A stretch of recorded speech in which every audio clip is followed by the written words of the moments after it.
Hi there mga puso, welcome back. You're still watching GMA Regional TV Early Edition. Mga puso, isa ka local filmmaker, writer, producer, kag manunudlo gikan Sagay City, Negros Occidental. Ang aton bisita this morning, Direk Jun Marl Alconga. Direk, ming aga, welcome to GMA Regional TV Early Edition. Hello! Good morning mga kapuso. Good morning po Sir Adrian. Good morning sa tanan nga nagatanaw sa aton sa buong aga. Paano ka man yan nalinya sa entertainment industry kag local filmmaking? Sang una, sa arap ako sa teaching. I am teaching literature and that's one of the reasons why I was exposed to filmmaking. Kay may ara kami da sa una competency nga multimedia. When I was a kid, I really love watching films and I'm dreaming sang una gid nga mag-host sang isa ka film festival. So right now, more than becoming a teacher, at the same time, I am also a filmmaker in the regional industry. As we all know, no one is an island but always part of the main. Direk Jun Marl, sino man ang makaupod mo sa imo passion project? Ang ako niya upod ang akong mga students. So my students were also performing according to their specific functions and roles. For example, if I will assign someone to become a director, then I also supervise his or her direction skills. May ara man scriptwriter. So sa scriptwriter, so gasulat sila sa mga stories and they tell it to the audience and we visualize it through cinematography. So gapangita man kami sang cinematographer nga maayo, dapat may production manager man, meron man kita sang ginatawag ng production designer will be in charge of the set design of the films. And of course, hindi naman kalipatan ang mga artista ta. Now this time around, tutukan naton ang mga nagkalain-lain nga masterpieces nga inyo na pang-obra dream mismo sa Negros Occidental. Ano man ginagamit nyo nga platform para syempre mapasundayag ang inyo nga mga produkto? Since we are in the film, ang mga filmmakers, ang una naman ginatanaw kung may ara mga grants.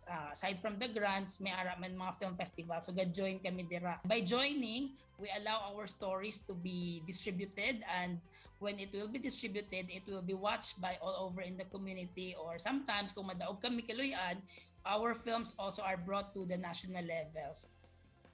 Siyempre, kita ang mga negrense, medyo tikalon kita. Tikal kita kung may abilidad kita kag may ipabugal kita. Direk, let me ask you this time around, ano gid ang top 3 films na makabig mo special gid? Gin bakabakahan, gin pangabudlayan mo gid, nga makabig naton pambato mo sa iban?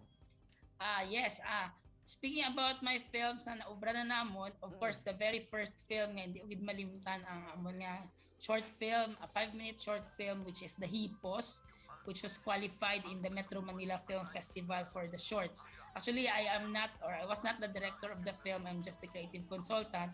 But because the film was made by my students and I was the one who supervised and coached them, ito siyang film ang amon first national exposure when we went to Metro Manila Film Festival awarding last 2019. That's pre-pandemic.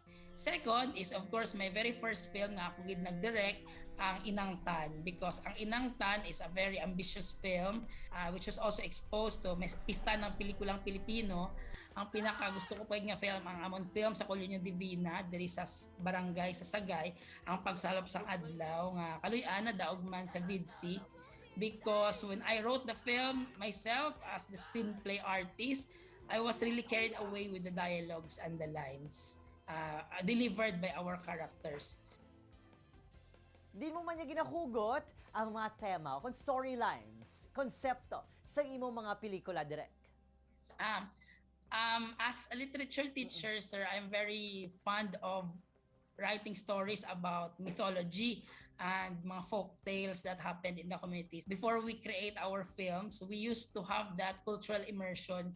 So ginobra namon, before we write a particular story, nagakatuloy kami sa community, we interview people from the communities, and the moment they spoke about how the culture of the community is being presented, then dira namon mabutan input on how to create the film very beautiful. Very fun ko sa mga fantasies. So ang akong kalabanan ng mga films include the genre of horror and fantasy. Sa imong nga hubing nga edad, bilang isa ka filmmaker / manunudlo, what do you think is your greatest achievement so far? Yes, sir. Actually, speaking about achievement, it's just bonus lang if madaog ka. But in my case, if I will be asked what is my greatest achievement, it's I think more than a filmmaker, I call myself a creator of more filmmakers. It's more on inspiring other people. It's more on inspiring my kids, my students to tell stories and to use their talent in especially in multimedia nga magamit gid na nila. So the greatest achievement I think for me is when I create someone to become a filmmaker like me. Direk Jun Marl, God bless you. Baw, makapuso po autograph na kamo for sure. Madamo gining award nga makuha niya sa ulihe. God bless you, Direk. Thank you so much, Sir Adrian. Thank you so much sa aton mga kapuso. Salamat din nga madamo for this opportunity of being with you today. Mayong aga sa inyong tanan.